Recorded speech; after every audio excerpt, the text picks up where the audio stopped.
Hello, I am Valikala Manohar. Me and my team are going to explain on PAC. What is PAC learning? PAC learning stands for Probably Approximately Cut Learning. It is a theoretical framework in machine learning. What are the key factors of PAC learning? Probability of successful learning. Ensures high probability of correctness in the learned hypothesis. Number of training examples. More data leads to better generalization. Hypothesis space complexity. Simpler models generalize better. Complex models risk overfitting. Accuracy of approximation measures how closely the hypothesis matches the target function. Training data presentation. Data should be randomly drawn from a fixed distribution for better learning. Instance space. It is denoted by X. It is like set of examples. The instance space X consists of all possible examples that our learning algorithm might encounter. Example, if we are classifying emails as spam or not spam, X could be the set of possible emails, each represented as feature vector. Concept space. It is denoted by C. It is like the set of target functions. The concept space C consists of all possible functions that could describe the relationship between example and their labels. One of these functions, F belongs to C, is the hidden target function which we are trying to learn. If we can it, or this example is like if we are learning a linear classifier, C might be the set of all linear decision boundaries in a n-dimensional space. Hypothesis space. It is denoted by H, the set of hypotheses considered by the learning algorithm. The hypothesis space H consists of all possible functions that our learning algorithm can choose from. H is not necessarily the same as C. The true function F might not be in H, so we often try to approximate it as closely as possible. Example, if C consists all possible decision trees, but our learning algorithm only considers shallow decision trees, then H is a restricted subset of C. Training instance. The training data consists of examples labeled according to unknown function F. Each training instance is a tuple where the example xi is drawn from X. The label f of xi is either 0 or 1. The training data is written as S is equal to x1 f of x1, x2 f of x2, so on xn f of xn. Example, if we are training a spam classifier, a training instance might be xi is equal to win a free iPhone now. F of x1 is equal to 1, which indicates spam. Fixed unknown probability distribution D over X. We assume that both training and testing instances are randomly drawn from the same fixed unknown probability distribution D. This means that some examples may appear more frequently than others in the dataset. If a certain kind of spam email appears more often, our learning algorithm should prioritize learning that pattern. This assumption is crucial because if the test distribution is different from the training distribution, the learned hypothesis may not generalize well. The goal is to find a good hypothesis. H belongs to capital H. The goal of learning is to find a hypothesis H from the hypothesis space capital H that approximate the true function F. This hypothesis should perform well on new unseen examples drawn from D. The hypothesis H is evaluated based on its accuracy on future test data. The important point is like the training and testing data should come from the same distribution D. If this assumption is violated, the learned hypothesis may not generalize well. Conjunction. Here we will talk about the conjunction in logical function. A conjunction is simply an AND operation applied to a set of Boolean variables called literals. If all literals in a conjunction are true, the function outputs true, otherwise it outputs false. What is a literal? A Boolean variable that can appear in normal form X or negated form, negation of X. Next, probability function P of Z. It represents the probability that an example is positive, but the literal Z is false in that example. Why does this matter? If Z is false, it can contribute to incorrect classification by the hypothesis H. Example, suppose Z is equal to x1, meaning we are considering the literal x1. If x1 is false, it might lead to an incorrect prediction. In summary, conjunction helps define logical function, and understanding the probability of literals like P of Z helps us evaluate classification accuracy in machine learning models. Suppose here if we can see target function F and hypothesis function H, the target function are given like H is equal to x1, x2, x3, x4, x5 and x100, and for F x2, x3, x4, x5, x100. What does these functions? Both H, F and H are conjunction, logical and operation of certain variables. H requires all 6 variables x1, x2, x3, x4, x100 to be true for an example to classified as positive. F on the other hand does not include x1. It only requires 5 variables x2, x3, x4, x5, x100 to be true for a positive classification. Thus, H is more restrictive than F because it has an extra condition. X1 must also be true. Like if you observe the figure, the red circle represents the region where H is true. That is, all 6 variables must be active. The blue circle represents the region where F is true. That is, like 5 variables must be active. The intersection of these regions represents cases where both H and F agree. The area outside the intersection represents cases where H and F disagree. That is misclassification error. Understanding the error.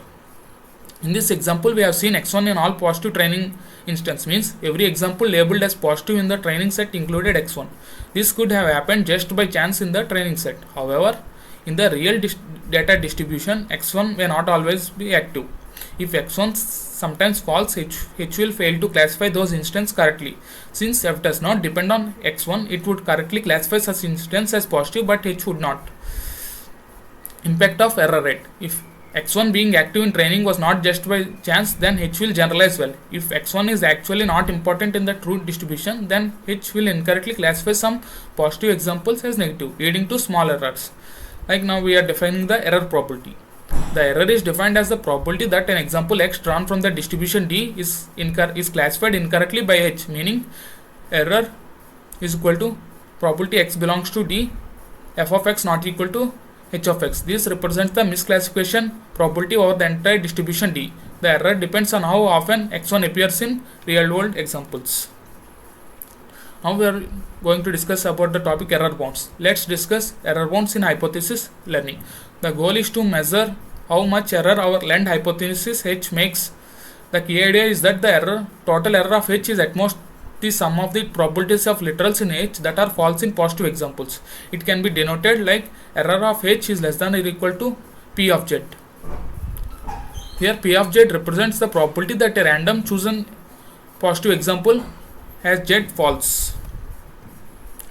What if Z is in the target function F? Then P of Z is equal to 0, meaning Z never contributes to the error. When does H make mistakes? If H contains a literal Z that is not in F, then when Z is equal to 0, H predicts false, but F predicts true. This is a false negative. H is incorrectly rejecting a positive example. Why does the sum of P of Z bound the total error? Each incorrect Z contributes independently to errors. The total error is at most the sum of all these probabilities. Now we are going to discuss about bad literal. A bad literal is a literal that is not in the target concept but has significant probability to appear false in the positive example. A bad literal is a wrong literal in H that frequently leads to misclassification. If a literal does not belong to target function F but still exists in H, it increases the error by wrongly classifying positive examples as negative. We can also consider literal Z belongs to H to be bad when P of Z is greater than epsilon naught by n. A bad literal is a literal in Z in H that has high probability of appearing false in positive examples. The threshold for being bad is when P of Z is greater than epsilon naught by n, where epsilon naught represents the total allowable error. N is the number of features, that is like literals. Epsilon naught by n is the average contribution per literal to the total error. Now, if there are no bad literals, then error of H is less than epsilon naught. This claim states that if all literals in H have P of Z less than or equal to epsilon naught by n, then the total error of H is strictly less than epsilon naught. This proof we already stated before. Given that mod of H is less than or equal to n, the hypothesis has at most the same number of literals as there are features. Then we know that the error cannot exceed. It can denote sigma Z belongs to H, epsilon naught by n is equal to epsilon naught. The number of literals in H is at most n, since there are n features. Each literal contributes at most epsilon naught by n to the error.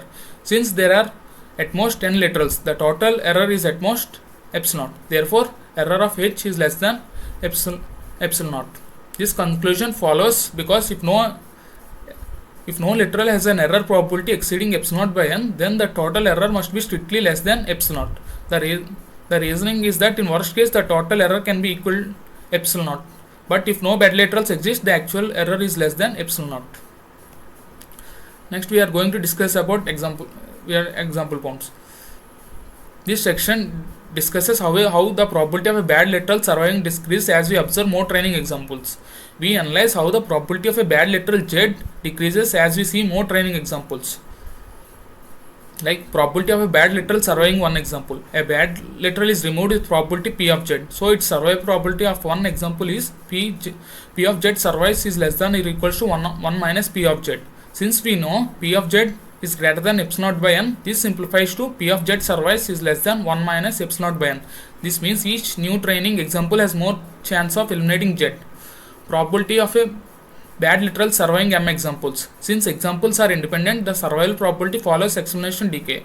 P of Z survives after m examples is equal to 1 minus P of Z whole power m. Using the bound P of Z greater than epsilon naught by n, we get P of Z survives is less than 1 minus epsilon naught by n whole power m. As m increases, this probability shrinks exponentially, meaning bad literals are more likely to be eliminated with more training data. This shows that with enough training examples, bad literals will almost certainly removed. Probability of any bad literal surviving. Since there are at most 10 bad literals, the probability that at least one survives after m examples is P of some bad literal survives is less than or equal to n into 1 minus epsilon naught by n whole power m. This provides an upper bound on the chance that our hypothesis H still contains errors.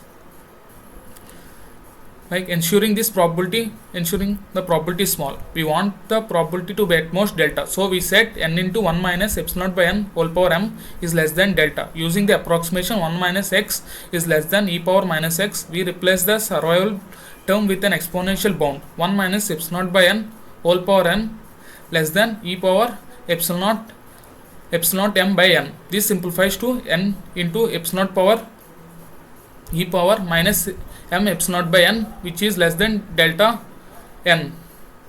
Taking the natural logarithm and solving for m is greater than n by epsilon naught into ln n plus ln 1 by delta.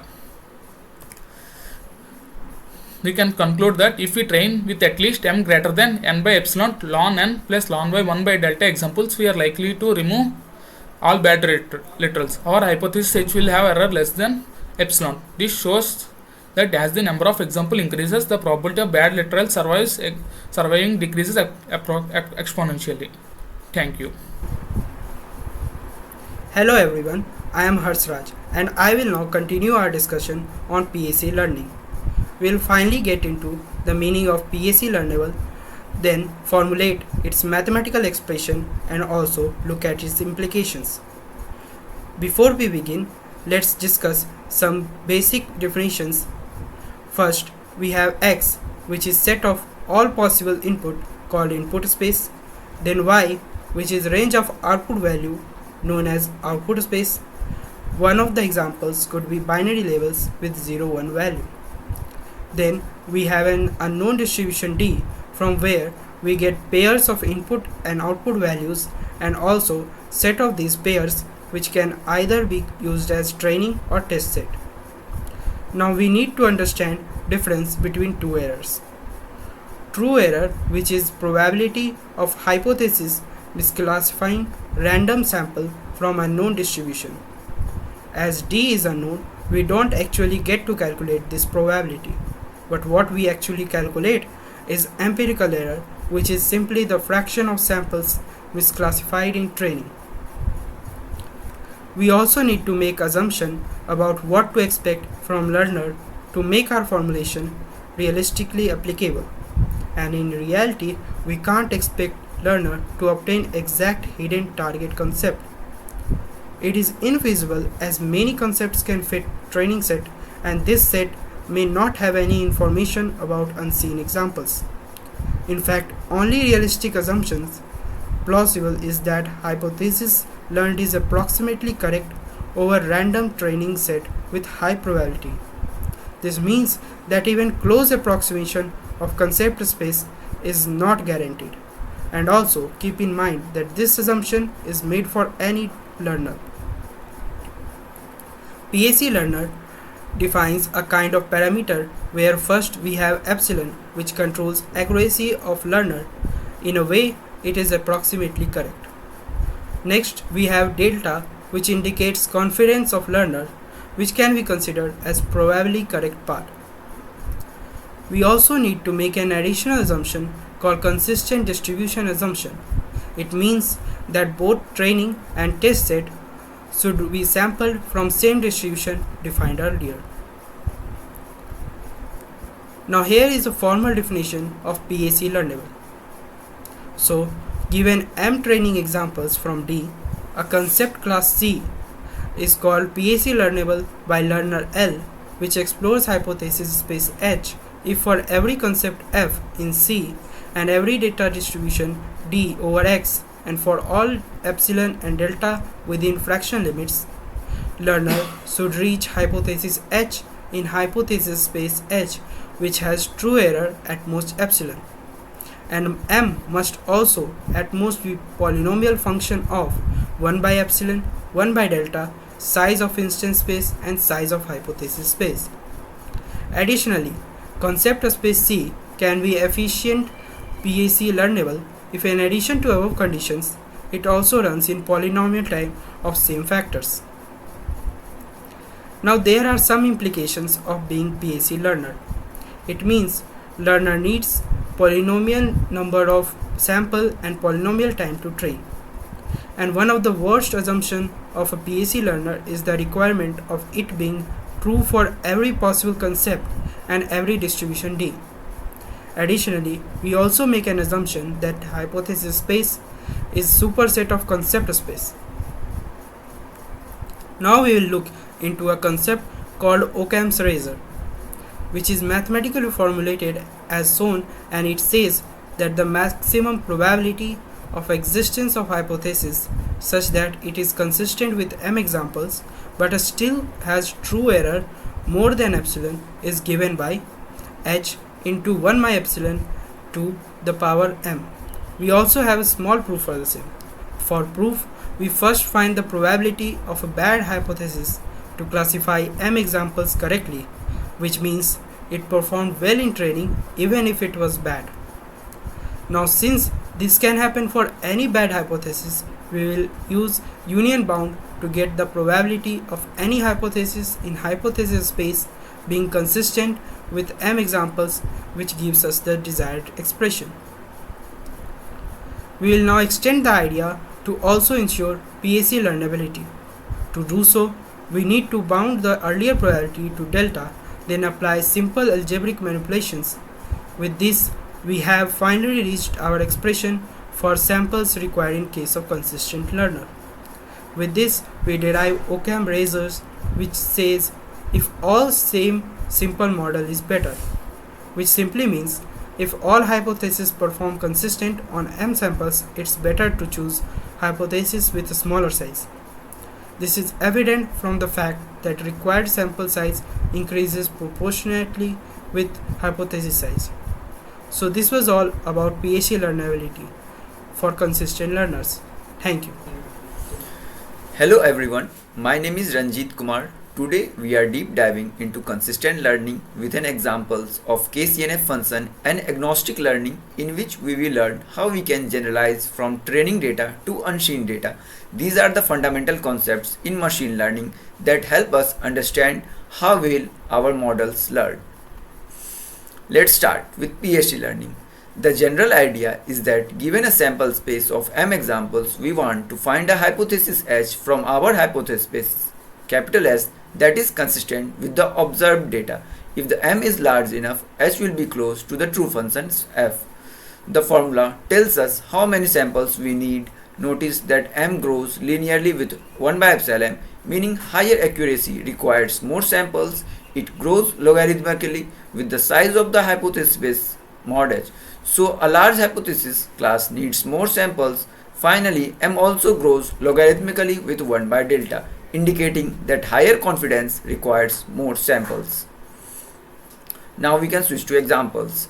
The conjunction. Consider learning conjunctions. The size of the hypothesis space is 3 to the power n, where n is the number of features. Each feature can appear positive, negative, or not at all. So the number of examples we need is m greater than 1 by epsilon times n ln 3 plus ln 1 by delta. For instance, if n is equal to 10, we want a 90% chance, that is delta should be equal to 0.05 of the learning hypothesis, in which at least 90% of the accuracy, that is epsilon is equal to 0.1. Then m greater than 1 by 40. If we increase n to 100, m is greater than 1130. This shows that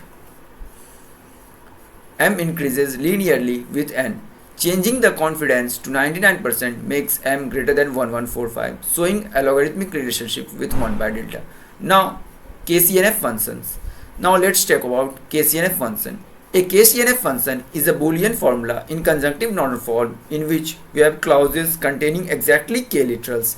A literal is a variable in its negation. The general form, it looks like a bunch of OR clauses containing k literal each, all connected by AND operators. Now we have to building a k literal clause. We have to choose k distinct variables out of n. N chooses k, that is nck. Choose a polarity, that is positive or negative, for each literal 2 to the power k. Total number of possible clauses, that is nck times 2 to the power k. Total number of KCNF formulas clauses contain nck times 2 to the power k times power of m approximately. The size of the hypothesis space grows as the order of n times n to the power k. Now let's look at the example. The mapping in which we have to take n is equal to 4 and k is equal to 2 into a new sample space. Let's say we have original variables x1, x2, x3, x4 containing n is equal to 4. We can create two literal disjunctions for k is equal to 2, like y1 is equal to x1 or x2, y2 is equal to x1 or x3, y3 is equal to x2 or x3, y5 is equal to x2 or x4, y6 is equal to x3 or x4. Now we have a new sample space containing values from y1 to y6. For any input x1, x2, x3, x4, we have to compute y1 is equal to 1 for the ith disjunction, that is true, else 0. Example mapping. X is equal to 001 to y containing the value 001, 011. Now let's deep dive into agnostic learning. We move to agnostic learning. In this scenario, we acknowledge that the true target function f might not be within our hypothesis space capital H. This is often the cause in real world problems. Therefore, achieving zero error on the training data is impossible. Our goal is to find a hypothesis small s in capital S that minimizes the training error. The training error formula can be given as error t is equal to 1 by m times summation I is equal to 1 to m 1 by f of xi that does not equal to h of xi for I is equal to 1 to m, where m represents the number of training examples, 1 represents the condition 1, the condition is true, 0 otherwise. F of xi is true level, for example xi. Now generalizing training error to testing error. The key question is how well do we get a hypothesis with small training error generalized to unseen data. We want to ensure that our hypothesis also has a small error in test examples. This is where the Hoeffding bound comes in, where error of d is equal to true error on the distribution, unseen data, error of th is equal to training error, m is the training set size, epsilon is the allowed gap between the training and true error. Now let's deep dive into the union bound. To ensure uniform convergence, you use the union bound. Since there is mod h hypothesis, the probability that at least one hypothesis in capital H has true error exceeding in training error beyond epsilon is given by the formula. To make sure that this happens with probability at most delta, we set the values as follows. The rearranging this, we get the generalizing bound tells us how much the true error will deviate from the training error. This holds with probability at least 1 by delta for all h in capital S. Sample size for the generalization agnostic learning. From the previous equation, we can derive the sample equation requirement. Notice that m grows proportionally to 1 by epsilon times 2 to the power k. In the consistent learning, m only depended on 1 by epsilon. This means agnostic learning generally requires more samples to achieve the same error. However, learnability still depends on the logarithmic of the size of the hypothesis space. And in the conclusion, we can summarize that we have explored PSC learning, KCNF representation, agnostic learning, and generalization bounds. These concepts are crucial for understanding the trade off between the model complexity. Thank you.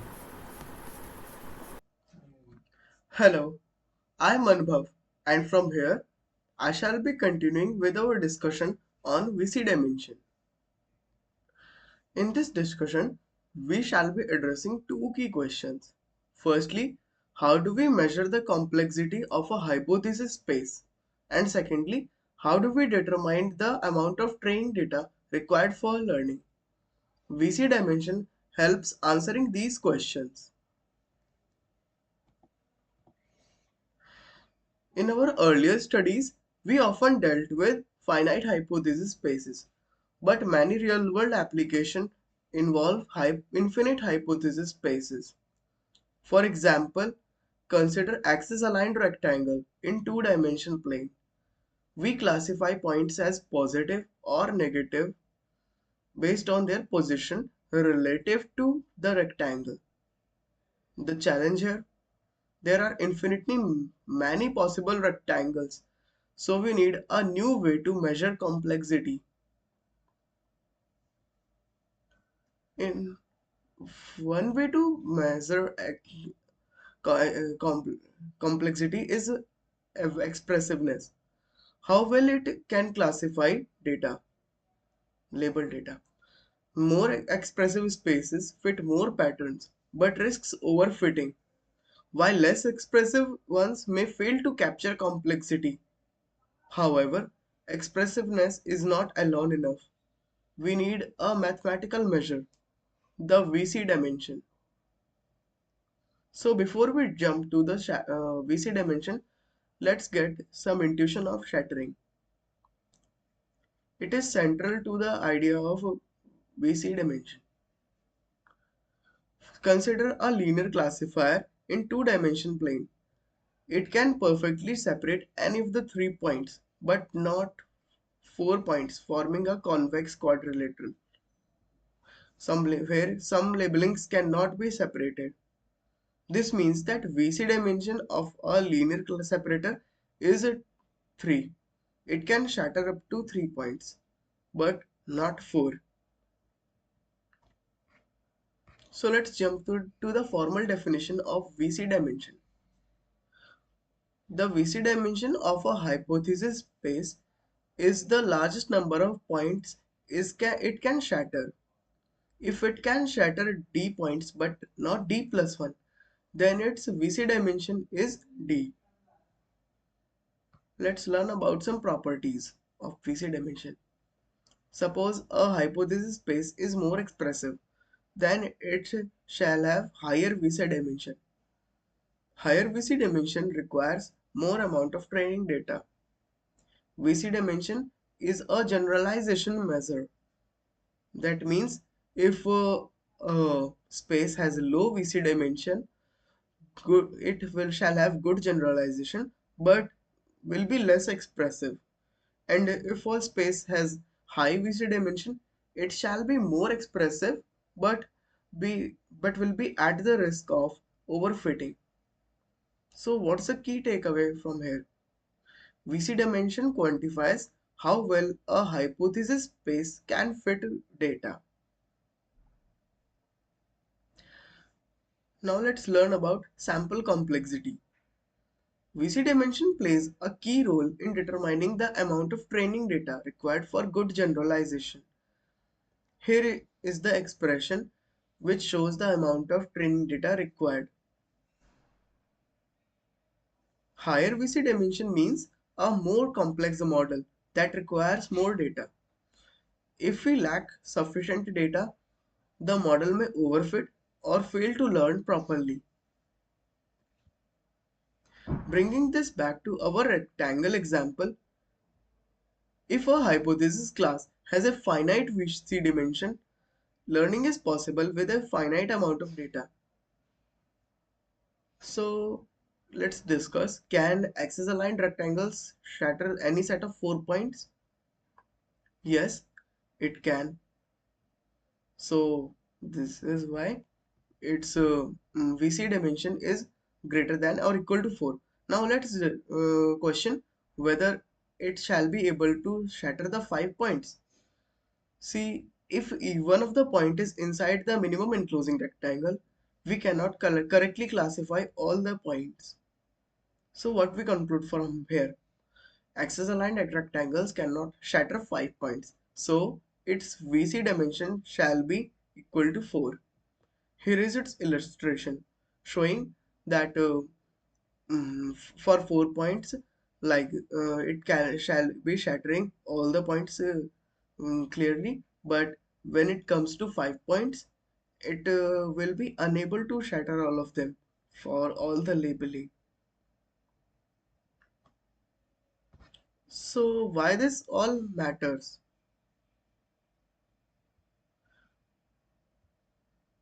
This concept is tied to PAC learning, which ensures that with enough samples we can generalize well. And since axis aligned rectangles have VC dimension of 4, they are PAC learnable. Here is its expression for the axis aligned rectangles.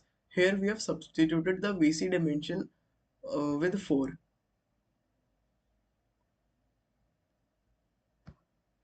While we have seen the upper bound on sample complexity, there is also a lower bound also, which tells us the minimum amount of samples required for learning. Mathematically, it is given like this.